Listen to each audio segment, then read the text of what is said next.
அப்பலாம் எதுக்கு ஓட்டு போடுறோம் அப்படின்றத தெரிஞ்சுதான் போய் கண்டிப்பா நம்ம ஓட்டு போடுவோம். நம்ம எந்த அளவு தெரிஞ்சு நம்ம ஓட்டு போடுறோமோ, அதே போல நம்ம யாருக்காக ஓட்டு போடுறோமோ, அவங்களும் மக்கள் எதுக்காக ஓட்டு போட்டாங்க அப்படின்றத கண்டிப்பா தெரிஞ்சுக்கணும். இத ஏன் சொல்ல வரேன்னா, இப்ப ரீசென்ட்டா கோயம்புத்தூர்ல ஒரு வார்டு கவுன்சிலர் ஒருத்தவங்க ஒரு இளைஞர போயிட்டு அந்த பிரச்சனைய கண்டிப்பா பார்த்திருப்பீங்க. எவ்வளவு அசிங்கமா பேசுனாங்க அப்படின்றத. அவங்க கூட அவங்க ஹஸ்பண்ட் 2 பேரும் சேர்ந்து பயங்கர ஒரு ஆபாசமா பேசியிருக்காங்க அந்த இளைஞர. அந்த இளைஞர பேசுனது மட்டும் இல்லாம, அவர வேற தாக்கி வேற இருக்காங்க. அதற்கு அந்த வார்ட் கவுன்சிலர் அப்புறம் அந்த ஹஸ்பண்ட் அவங்களோட ஹஸ்பண்ட் மீது பாத்தீங்கன்னா, இந்திய தண்டனை சட்டம் 294 ஆபாச வார்த்தைகள் பேசுதல் அதன்படியும், அப்புறம் 506(1) அப்படின்னு சொல்லுவாங்க.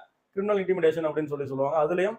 அதுல 323 மொத்தம் 3 பிரிவின் கீழ் வழக்கு பதிவு பண்ணிருக்காங்க அப்படின்ற விஷயத்த கட்டாயம் நீங்க எல்லாரும் தெரிஞ்சுக்கணும். எங்க அந்த குப்பையை வாரல அப்படின்னு கேட்டதுக்கு அவருக்கு அவங்க கொடுத்த ரியாக்ஷனே வேற. ரொம்ப ஆபாசமா ஒரு அசிங்கமா பேசியிருக்காங்க. மட்டும் இல்லாம இந்த கவுன்சிலர் கொடுத்த புகாரின் பேர்ல பாத்தீங்கன்னா, அந்த ஒரு இளைஞர் மீதும் வழக்கு பதிவு பண்ணிருக்கிறதா நியூஸஸ்லாம் வந்துட்டு இருக்கு. ஓட்டு வாங்கினதுக்கு அப்புறம் மக்கள் பிரதிநிதிகள் மக்கள் கேள்வி கேட்டாலே இந்த மாதிரி நடந்துக்கிறது ரொம்ப ரொம்ப வேதனையா இருக்கு அப்படின்றத இந்த ஒரு வீடியோ மூலமா சொல்லிக்கிறோம்.